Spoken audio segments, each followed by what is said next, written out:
Hello YouTube, welcome one and all, and welcome to BattleTech. A game that needs really no introduction. It is a game about giant mechs blowing the heck out of giant mechs. What's there not to like? It is again... I need to really sort my paradox thing. BattleTech / MechWarrior, I have a basic premise of the lore. So I'll be learning. I'm coming into this pretty much blind in regards to storyline, lore. So I understand like the very basic principles, like a lance is for mechs, obviously. So, and this is set before the clans show up. I know that. And that's pretty much it. That is pretty much the level of my knowledge of BattleTech. But that doesn't mean I'm not going to enjoy this. Oh no, I'm going to enjoy this. And I'm going to learn a lot. So let's do a campaign. I have had a quick run just to see if everything runs correctly. So I more or less know what I'm doing in regards to like the setup of it. Because it took me half an hour to get to the first... to the tutorial. To the tutorial. It may take me that long again, because there's a character creation. Also, the music is really good. Really good. I'm quite glad I bought the deluxe edition with the downloadable music. The music is really, really good.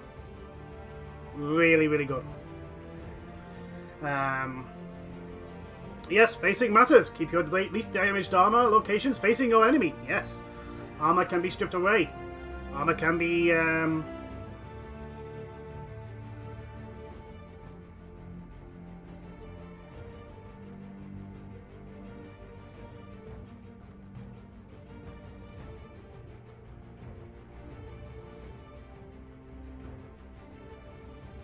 Oh, come on. I get worried when this does this. The loading screen on the top left. It's stopped. It's like, oh, here we go.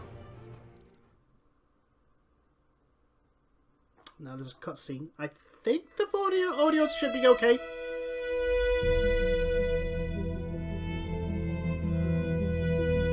I am Kamea of House Arano, High Lady of the Oregon Reach, Protector of Coromadir, and the Sword of Restoration.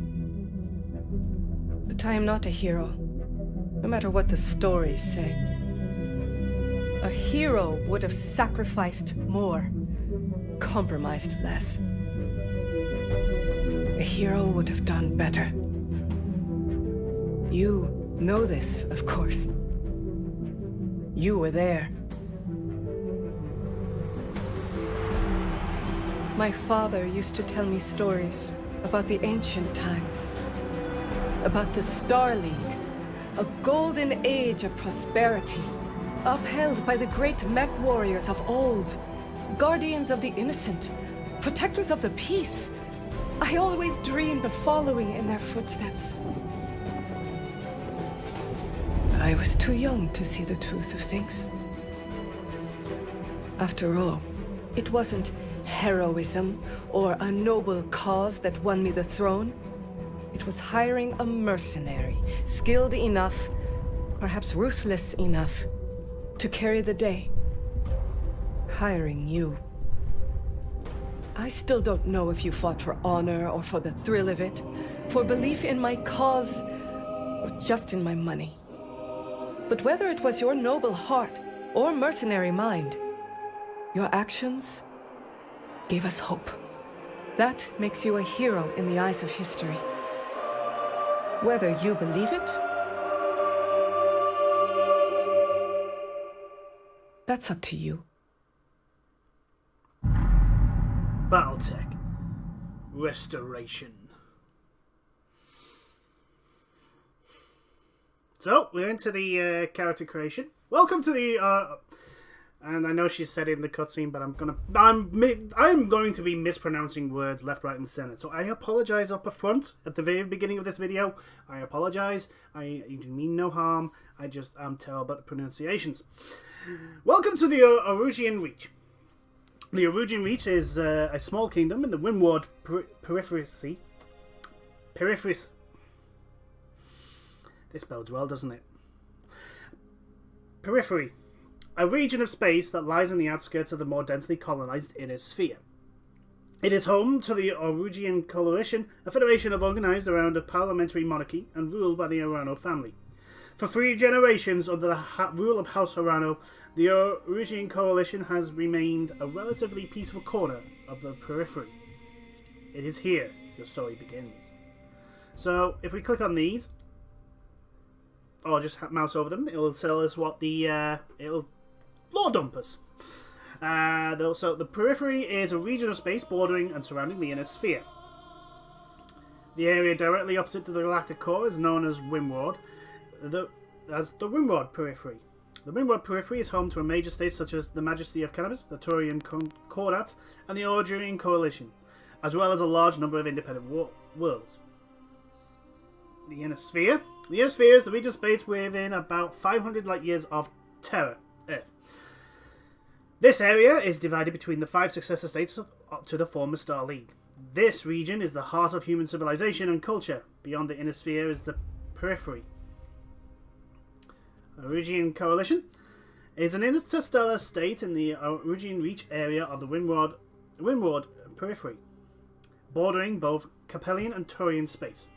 Growing out of the trade partnership in the mid-29th century, the Erugian Coalition was formally established in 2910 by High Lady Kiona Arano. In the past 100 years, the coalition has grown from 4 systems to a total of 23. And the Arano family, foresight and vision. The hereditary rulers of the Erugian Coalition, currently led by Lady Kamea Arano. The Arano House sigil is a great cormorant on a field of red. The ancestral seat of House Arano is Coromordia. I think I pronounced that right. 6 even.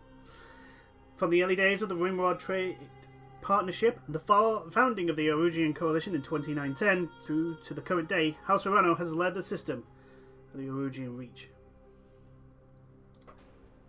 So, decades ago, your family came to the Reach from the Draconis Combine. Mech warriors who hail from the Combine tend to be fierce, disciplined and relentless fighters, no matter the odds they might face in the battlefield. Although the Draconis Combine is in effect ethnically diverse as any of the vast interstellar empires, it is also one of the most culturally homogeneous. Over the centuries of rule, the founding house Kurita has succeeded in uniting the people of the Combine into a single culture, one heavily moulded around medieval Japanese society. While some, most notably the descendants of the conquered Principality of Rashalgur. Hey? I'm pronouncing that wrong. I apologise. Continue to chafe at the uniformity of Draconis society. Overall, this is creating more cohesive populace and military than seen in the other great houses of the inner sphere. We have the 3 World Leagues, Marek. Mech warriors who hail from the 3 Worlds League tend to be passionate, enduring fighters who value justice and equality above all else. The oldest and theoretically most democratic of the great successor states of the inner sphere. So the successor states are basically from the Star League. Yep, which was the great empire that was created when humanity learned to travel stars. The 3 World Leagues is actually a broad coalition of many minor noble houses. For the most of the League's history, it has been ruled under martial law by a Captain General, who by tradition is from House Marek. The cultural diversity and relative independence of its component regions are at once the greatest strength of the Free Worlds League and its greatest weaknesses. We have the Federated Suns. Mech warriors who hail from the Federated Suns tend to possess more finely honed skills and better equipment than their counterparts from the other regions of space. They often see themselves as righteous warriors and champions of liberty, sometimes to a fault. Though nearly extinguished by the Draconis Combine in the First Succession War, the Federated Suns, a constitutional monarchy ruled by the renowned House Devian, have become arguably the most powerful of the great 5 successor states. Through skilled military campaigns and subtle diplomacy, House Devian has significantly increased the numbers of star systems under its control in the last 2 centuries. We have the Larian Commonwealth. Mech warriors who hail from the Larian Commonwealth tend to be hardy, well-equipped, well-trained, though they have also earned the reputation for not being particularly strategic thinkers on the battlefield. Wealth is the greatest strength of the merchant princes of the Larian Commonwealth, ruled by House Steiner. Despite a number of humiliating defeats in the first 2 succession wars, the Larian Commonwealth has bounced back even. Don't know where that word came from. To the combined strength of its economy, the biggest of the 5 great successor states, and its control of the inner sphere. And its control of the inner sphere's largest functioning battle mech factories. What the Larian Commonwealth may lack in military prowess, it makes up for the raw numbers and industrial scale. The Capellian Confederation, Lao. Mech warriors hail from the Capellian Confederation are dedicated and steadfast combatants, capable of holding the line and often surprising those opponents who would make the mistake of underestimating them. The Capellian Confederation has suffered the most at the hands of the other successor states over the last 2 centuries of war, having lost nearly half of its territory it once controlled at the height of the Star League rule. Over time, the leadership of House Liao has transformed the Capellian Federation from a socialist police state into a highly regulated economy. Most Capellians take great pride in their citizenship, which must be earned through service to the state. So they are the 5 successor states. And then we go into some of the new ones. So, the Magistry of Canopus. Mech warriors who hail from the Magistry of Canopus can run the gauntlet of skill and fighting styles, but they often favour clever and unorthodox tactics on the field. While smaller than the great successor states of the inner sphere, the Magistry of Canopus is one of the major powers in the Windward periphery.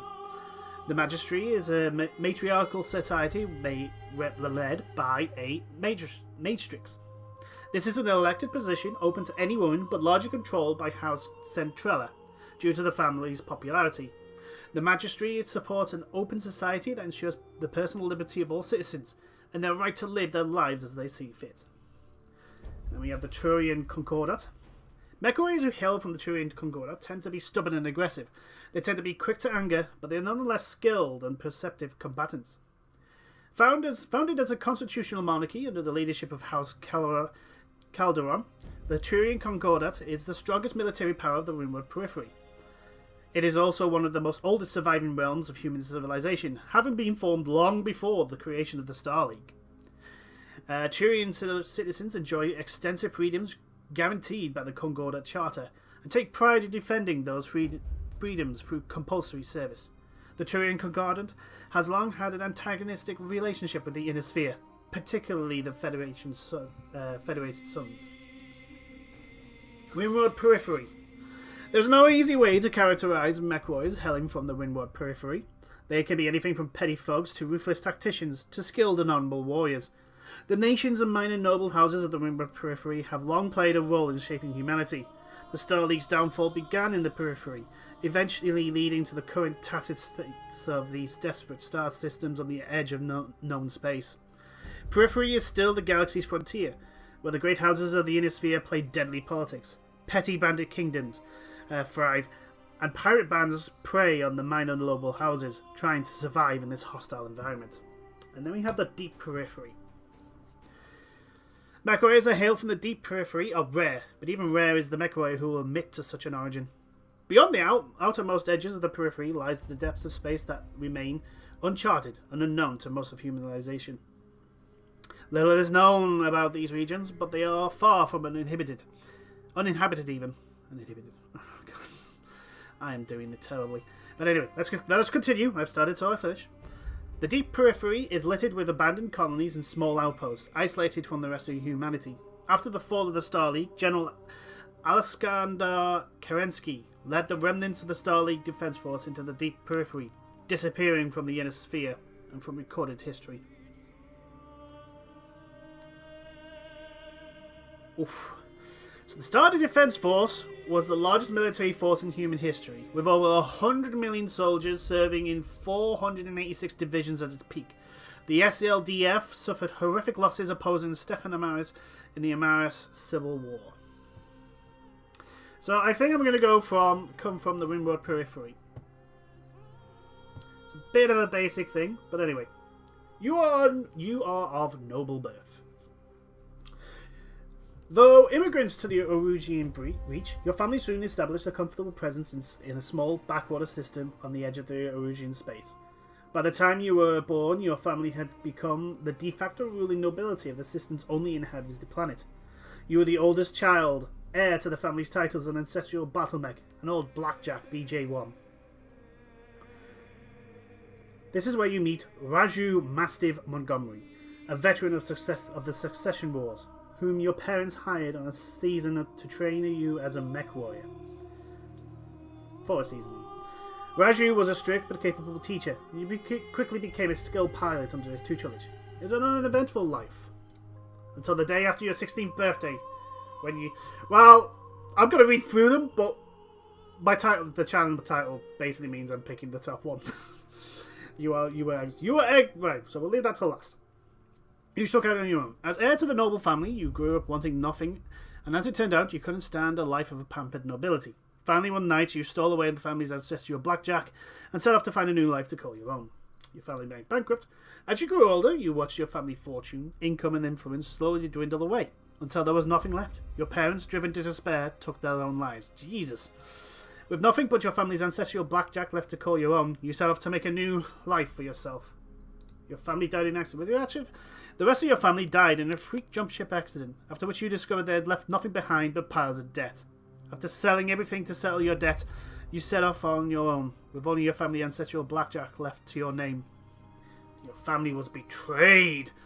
Your family was betrayed and its seat of power destroyed. You defeated the betrayers, but you were the sole surviving member of your house. With nothing but your family's ancestral blackjack left to call your own. But this one, you were exiled. Once the promising young scion of your family, you committed an unforgivable transgression, was sentenced to life in exile. You stole away with the family's ancestral blackjack and set off to find a new life to call your own. +1.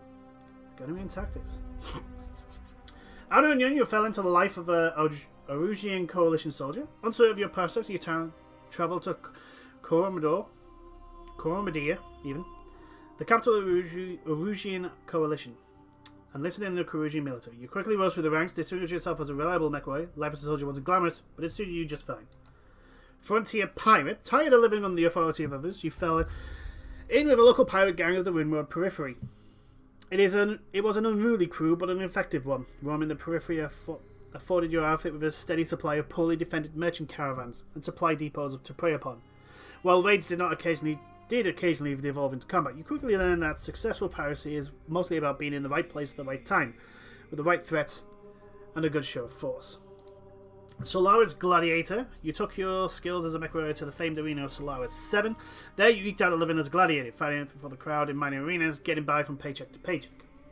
Innisphere Mercenary, eager to get away from it all, you joined up with a minor Innisphere mercenary unit. Integrating into the tight-knit crew took time, but you eventually proved your worth and became part of the family. Frontier Freelancer, you roamed the Windward Periphery as a freelancer, signing on for whatever odd contracts you could find as a mech warrior for hire. It was a solitary life, but you became more comfortable with the intrinsic, I'm pronouncing that wrong, lifestyle. You found you were able to make a decent living, helping the people of the frontier. And a merchant guard. You signed on as a guard for a small trading guild, providing security as the guild caravan made way, trading runs between the Innisphere and the periphery. It was a largely uneventful life, but you were able to put your mech warrior skills to good use on the occasional scuffle with pirates and uncooperative local governments. I'm going to go Innisphere Mercenary. Eager to get away from... So, we'll do that. Until years later, you cross paths with Raju Mastiff Montgomery once again. Pure chance brought you back to the Erugian Reach, as your mercenary crew took an ill-fated contract against an enclave of pirates on the outskirts of the Erugian space. The job went south, and you were the only survivor of your unit. Raju's lines happened to be on the patrol nearby. After rescuing you and helping you to honour your fallen comrades, he offered you a job in the House of Rano Royal Guard. So it is that you find yourself reunited with your old mentor, preparing your ancestral blackjack for guard duty on the coronation day of Lady Caminea Rano. So we're going to pick a character. Oh, I'm going to enter first name.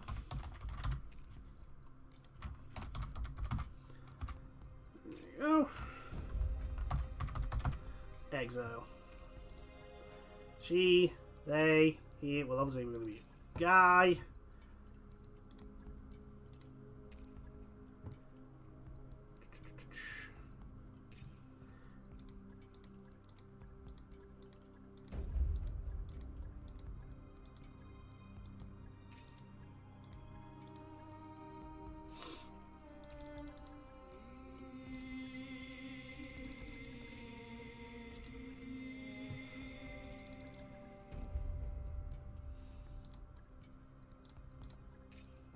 Yeah, let's do that.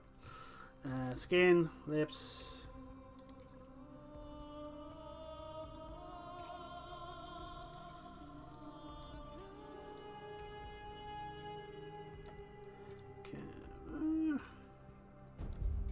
Yeah, that'll do. So, last little check of all the things. We're going to have 3 gunnery, 2 piloting, 4 tactics, 2 guts. That'll do.